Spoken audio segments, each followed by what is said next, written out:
hizo daño. A la hora de hacer la autopsia encuentran que hay una sustancia en las válvulas del corazón que se parece a los pulmones. Y eso le llamamos vegetaciones. Y el señor Rivière, así fue como descubrió el primer caso de endocarditis.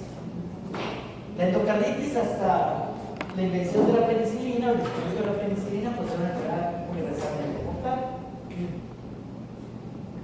Y este es el caso clásico. Un muchacho que nos tocó atender hace un par de años, 19 años, historia de fiebre intermitente, le habían dicho que tenía fiebre tifoidea, que estaba enfermo de la garganta, tenía infección urinaria, tenía bronquitis porque faltaba el aire, aparte había perdido peso, tenía tos, pero a nadie se le ocurrió ponerle el estetoscopio. Eso es lo común. Resulta que llega a urgencias al hospital de zona porque tiene un ataque isquémico transitorio. Lo ingresan a neurología para hacer el estudio, porque no sabían cuál era la razón, y estando ahí, tenía más o menos una semana ahí, hace un cuadro de estatus epiléptico, además de la fiebre, lo pasan a la terapia y como siempre dicen, y lo vamos a ver cuando hablemos de infecciones relacionadas a la salud, dicen que tiene una neumonía. ¿Por qué? Pues porque tenía los pulmones blancos. Después de varios días sin mejoría y que tienen fiebre y nadie sabe por qué, a pesar de que le pusieron imipenem, banco, anfo, fluconazol y demás, se seguía mal. A alguien se le ocurre ponerle estetoscopio finalmente, después de meses de estar enfermo, y se dan cuenta que tiene sueño. Pues ahora sí, llama a Superman, el cardiólogo, para que le haga un eco. Y ya con el eco nos lo mandan al hospital para operar. Obviamente tenía hecha garra la válvula aórtica, tenía una insuficiencia severa, por eso tenía la pseudoneumonía, que era básicamente insuficiencia cardíaca. Había embolizado el cerebro, tenía un tremendo infarto que lo dejó epalético y idiofásico. Sin embargo, pues lo operamos y sobrevivió. ¿Qué hubiera sucedido si desde el principio a alguien se le hubiera ocurrido, como parte de la investigación de la fiebre, checar los ruidos cardíacos? Tal vez se hubiera ahorrado todo esto. Entonces la endocarditis es una enfermedad que no es tan rara. Yo siento que los pocos casos que se reportan son precisamente porque la gente no los ve, no porque no existen. Hay varios tipos de endocarditis. La endocarditis aguda, que afortunadamente la vemos rara vez, sobre todo en pacientes que se inyectan drogas. Es una infección agresiva causada por organismos muy virulentos, por ejemplo, Staph aureus, que destruyen rápidamente las válvulas y los pacientes se mueren en 2 o 3 semanas. Tienen fiebre alta, tienen leucocitosis y se mueren de insuficiencia.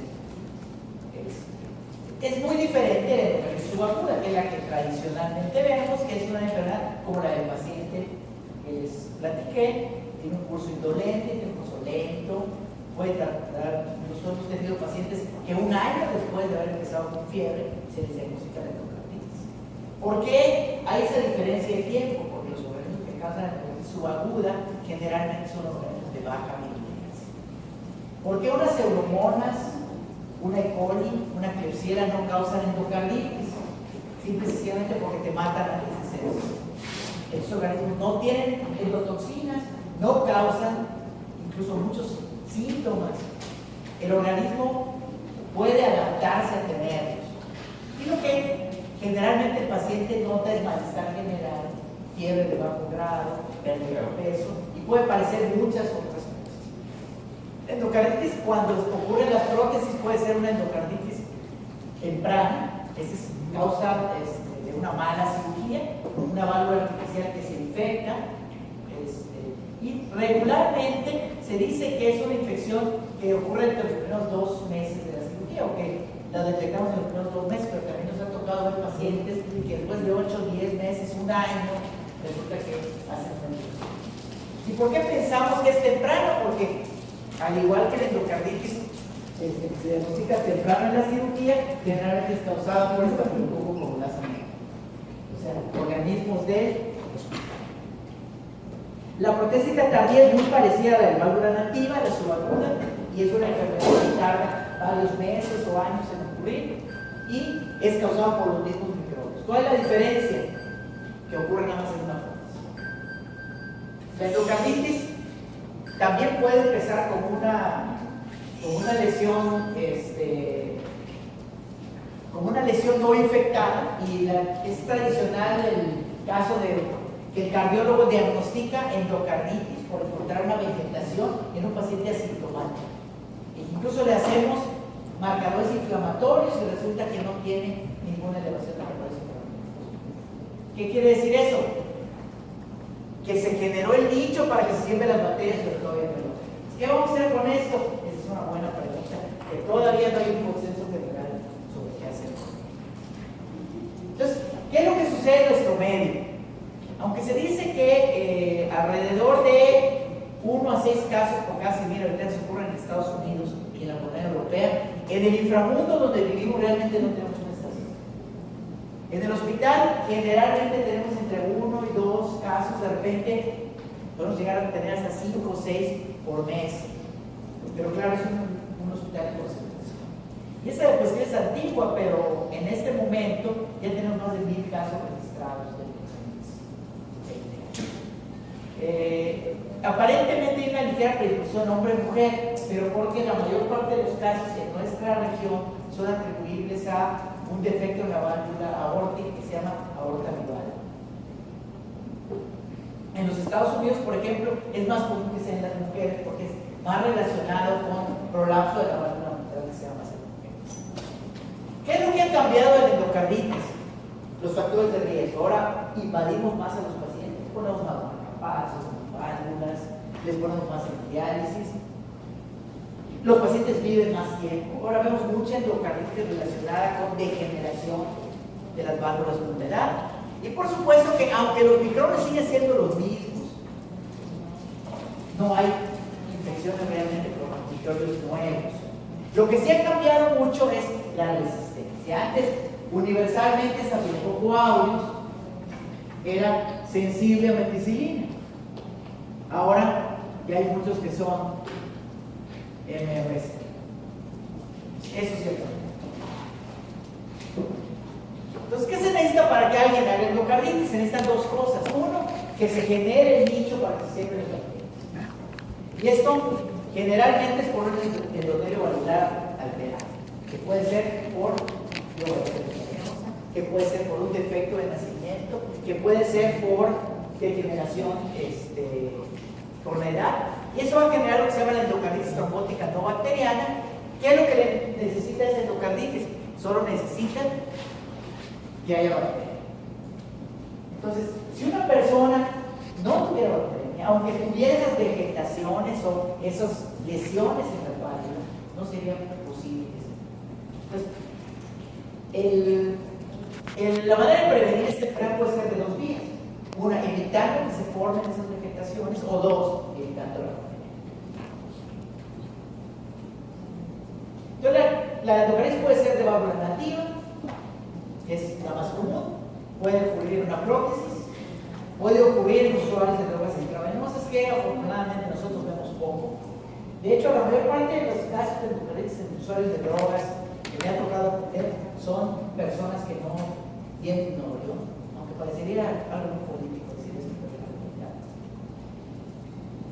La mayor parte son de la frontera, particularmente Reynosa, Laredo, Matamoros, viven la mayor parte de los pacientes. Y también existe, y cada vez es más frecuente, la endocarditis asociada con el cuidado de la salud. ¿Cuándo vemos esto? Pacientes que les ponen marcapasos, pacientes que tienen catéteres, gente que le ponen un catéter por tocar para dar la quimioterapia, un paciente que le pone un catéter para inmovilizarlo. Es relativamente común que ocurra la endocarditis. Y a veces el paciente fallece y nunca se enteraron de que fue endocarditis. Entonces, esto es lo que vemos en el hospital. Lo más común es que sea endocarditis de válvula nativa. No es tan común que haya endocarditis en prótesis. De hecho, cada vez es menor. Cuando en prótesis colocamos nosotros, ya que tratamos de enseñar al paciente cómo evitar infectarse. Y Y lo que sí ha crecido cada vez más pues, es la endocrinología asociada con la obesidad. La más común entonces es la de válvula nativa, que ya habíamos dicho que generalmente se asienta en una válvula lateral.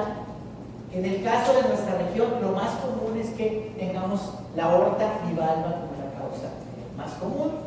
Ahí es donde se producen gradientes que generan flujo turbulento, que altera la hemostasis del endotelio y favorece la endocardis trombótica no bacteriana, y algunas bacterias, no todas, son las que pueden asentarse. Otra vez, no espero que un gram negativo, no espero que un hongo, no espero que un atípico vaya a causar endocardis. No digo que no pueda suceder, pero eso es muy inferior. Entonces, como pueden ver aquí, lo más común, hablando de los reportes en la válvula mitral, en nuestro medio, lo vemos mucho más frecuentemente. ¿Qué es peor? Algunos dicen que tener la aórtica es peor porque embolizan más. En realidad, esto es muy valorable. Entonces, esto es más o menos lo que tenemos nosotros. Y en las prótesis, hay dos tipos de endocardis en prótesis, como ya les había comentado. La endocardis protésica tardía es igual que la de válvula nativa. Son los mismos gérmenes y el mecanismo sigue siendo el mismo. O sea, se genera una endocardis trombótica no bacteriana en un cuerpo extraño, en la prótesis, que puede ser incluso un trombo, un paciente que se anticoagula mal al tener una prótesis. Ese trombo se puede infectar. A veces se batalla un poco con los cardiólogos para que ellos acepten esto, pero en realidad un trombo infectado en el corazón también es. Y también existe la endocardis protésica temprana, que es culpa de los ciudadanos. Otra vez, una infección quirúrgica puede estar localizada en una válvula protésica. Ahorita, de hecho, tenemos un paciente que tuvieron muchos problemas para ponerle una prótesis.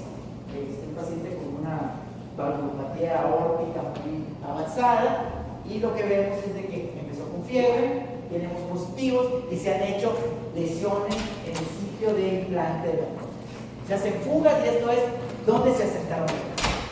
Generalmente las endocardis protésicas tempranas son asociadas a organismos de la piel. Por lo tanto, estafilococco aureus negativo sería la causa más común. Y tomando eso en cuenta, ¿cuál sería el tratamiento de lesión de todos los niños? No les servirían los carbapenémicos, no les servirían las quinolonas, no les servirían las fenoporinas. Lo que tendríamos que utilizar es la instancia de eso es un poco.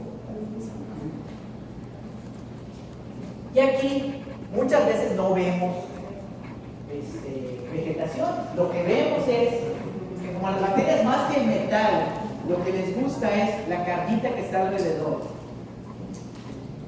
Entonces, teniendo aquí la prótesis, lo que hacen es que erosionan el lugar donde se implantó. Y lo que empezamos a ver es que hay fugas. Fugas. Entonces, una persona que empieza a tener fugas en su prótesis muy pronto y que aparte tiene fiebre, pues hay que tomarle hemos, porque tal vez esto podría ser una endocardis. Y cuando hay endocardis protésica, igual que con cualquier otra infección relacionada con un dispositivo, ya sea un catéter, unos marcapasos, un clavo, una placa, si no quito el fierro, no se puede ir. Entonces aquí tenemos un caso, es un hombre de 67 años, doble lesión mitral y insuficiencia aórtica, y le hacen un recambio valvular y aórtico. Durante el procedimiento desgarran al paciente, tiene hemorragia masiva, lo tienen que empaquetar, lo tienen que reoperar, pero aparentemente, según los cirujanos, está bien. 2 semanas después de la cirugía, lo dan de alta, pero el paciente ya tenía febrícula. ¿Qué le dicen? A lo mejor andas mal de la pupila. ¿Y por qué? Porque tenía hematuras. Y luego le dicen, no, a lo mejor lo que tienes es fiebre tifoidea, empiezan a tratar como fiebre tifoidea. Finalmente, ya después de estar pepenando y dando vueltas y recibiendo antibióticos como cipro por algún tiempo, finalmente empieza a tener insuficiencia cardíaca, lo tienen que operar, le toman hemocultivos y en todos los hemocultivos hay estafilococco aureus.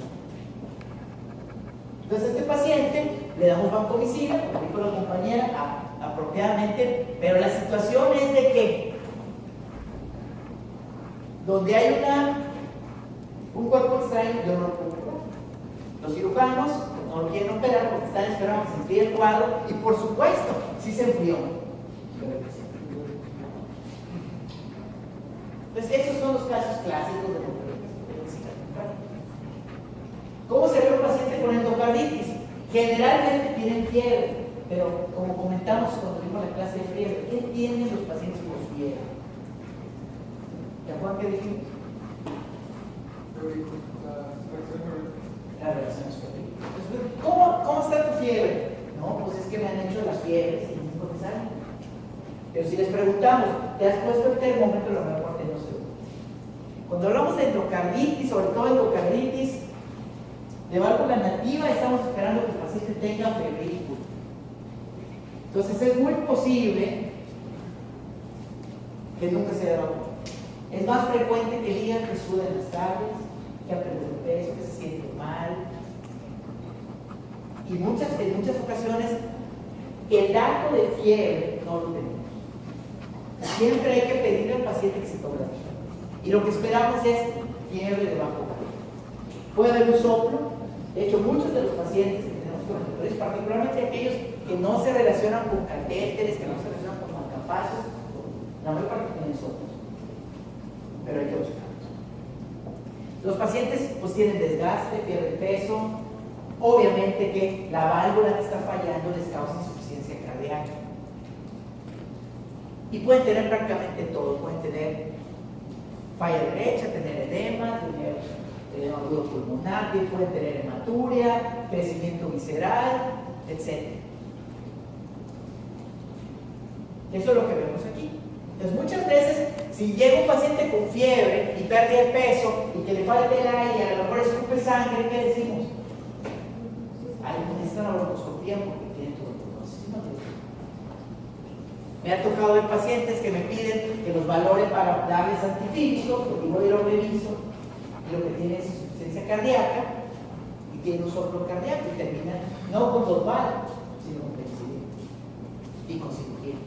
Pueden tener fenómenos vasculares, como por ejemplo el hemorragias en astilla, las manchas de Roth, pueden tener fenómenos inmunológicos, pueden tener elevación de la proteína C reactiva, de la procalcitonina, crecimiento visceral, pueden tener glomerulonefritis, y por eso la presencia de hematuria es un dato casi sine qua non de endocarditis. Una persona que no tiene hematuria difícilmente tiene endocarditis en la serie que nosotros hemos podido revisar.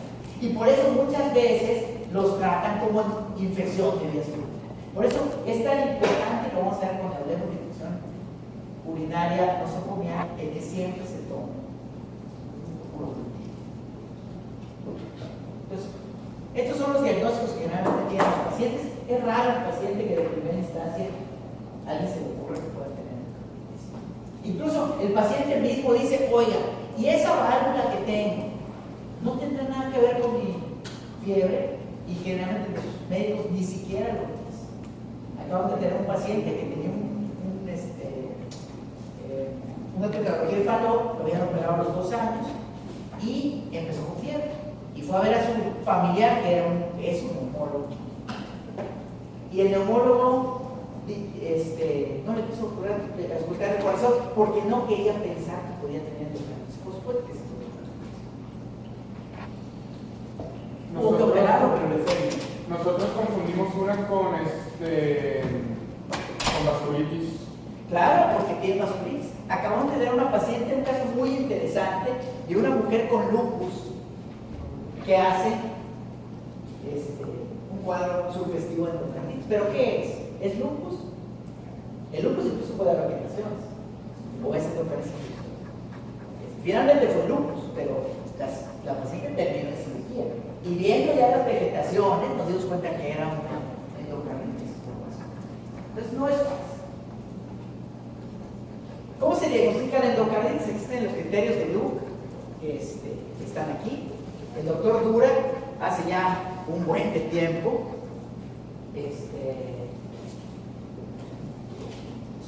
propuso estos criterios que ya le quitaban le quitaban el diagnóstico nada más al histopatológico. En los criterios de Ben Israel, que eran los criterios antiguos, si no tenías una lesión histopatológica, no podías decir definitivamente que tenías endocarditis. Y ahora, con los nuevos criterios, que no son tan nuevos, ya con tener algunos datos de microbiológicos y de hallazgos, sobre todo del eco, tú puedes hacer un diagnóstico clínico de endocarditis. Los criterios son buenos, pero no son perfectos, ¿verdad? Algunos de esos criterios, los criterios mayores, tienen que ver con microbiología. Y cuando encontramos que en 2 o más hemocultivos hay estreptococo vividas, prácticamente no sé que el paciente tiene. Hay muy pocas cosas que puedan causar bacteremia por estreptococo vividas. Por ejemplo, en el caso de Streptococcus, que no es precisamente vividas, pero también es una causa de endocarditis.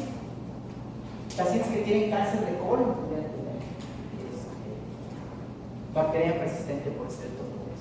O pacientes que tienen neutropenia grave, en ocasiones como les damos, eso lo vimos cuando hablamos de fiebre de neutropenia, cuando les damos antibióticos contra gram negativos, en ocasiones los neutropénicos graves pueden tener bacteria por Streptococcus. Pero aparte de eso, no hay otra razón para que alguien tenga bacteria por eso. Y también están los del grupo Hasse.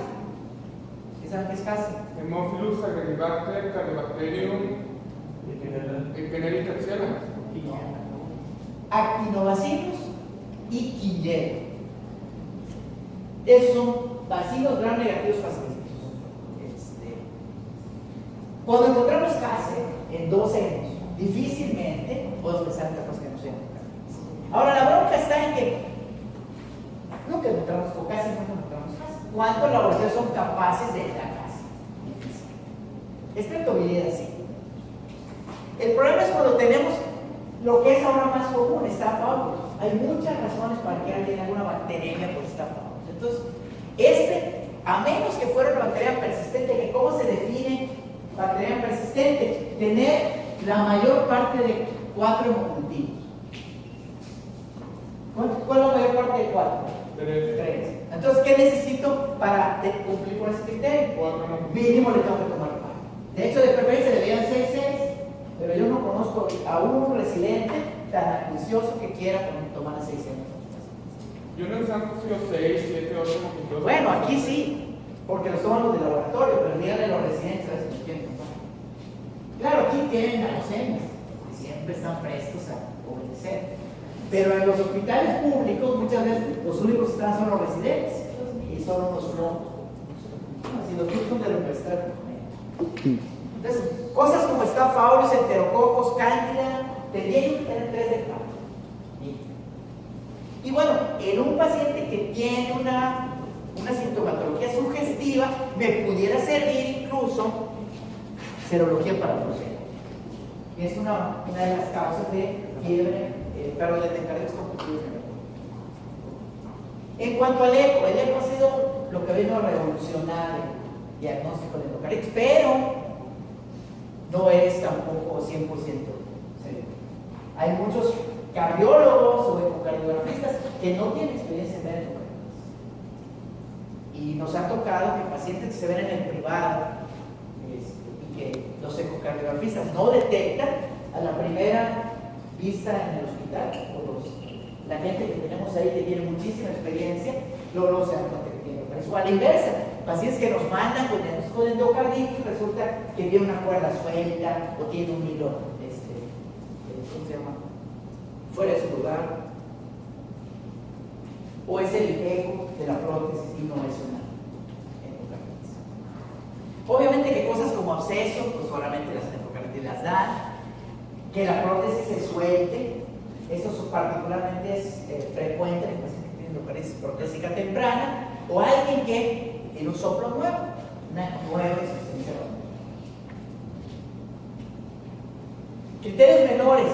Aquí alguien tiene bacteria intermitente que no cumple con los criterios. Por ejemplo, le tomé 2 hemos y salió 2 hemos por estado fabuloso. ¿Qué criterio es ese? Pues no es mayor. Tener fiebre es un criterio que también es menor. Haber embolizado.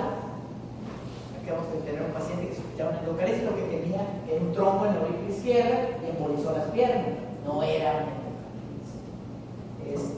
Fenómenos vasculares como hemorragia en astilla, por ejemplo, los puntos de Janoway, que son más relacionados con vasculitis, el tener una patología cardíaca predisponente, particularmente algún congénito o algún dispositivo.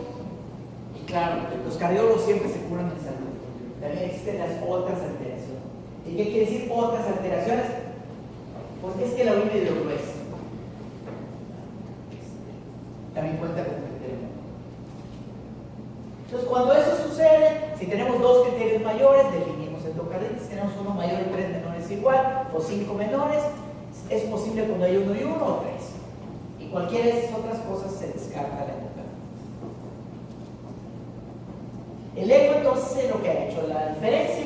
Y aquí siempre ha venido la discusión sobre qué es mejor o qué tan necesario es hacer un eco transesofágico y no un transtorácico nada más. Eso depende de la experiencia del centro y también de la política que tenga. En Europa, por ejemplo, es menos frecuente que se hagan esofágicos en relación a lo que se hace en Estados Unidos, donde a casi todos les hacen esofágicos. Y nosotros, pues, siguiendo la corriente norteamericana, pues también hacemos muchos esofágicos. El eco siempre se recomienda. Por supuesto que pueden tener falsos negativos, pueden tener falsos positivos, nos ayuda a detectar complicaciones. Yo puedo ver la vegetación en el transtorácico, pero si aparte veo un absceso en el esofágico, pues esto ya me cambia completamente las opciones de tratamiento. A la hora de colocar una prótesis o generar un absceso, hacer un eco transoperatorio también es muy útil. Y por supuesto, un paciente que ya operé, que ya traté, cumplió el tiempo de tratamiento, tener un eco de control evidente de que sería un eco. Entonces, según los europeos, es menos frecuente la necesidad esofágica. Entonces, ellos dicen que si tienes una prótesis, si tienes una mala ventana, o si el eco transtorácico es positivo, vas a un esofágico. Y cuando es negativo, nada más en aquellos casos que tengas una sospecha muy alta. Nosotros preferimos hacerlo. Entonces, este es un caso de endocarditis mitral.